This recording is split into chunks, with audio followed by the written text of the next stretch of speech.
Cá rô khủng. Em bé quá.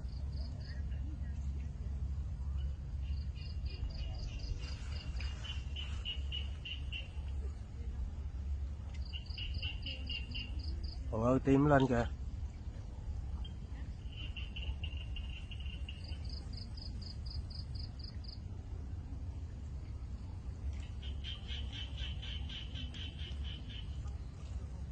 Ăn rồi các bạn ơi.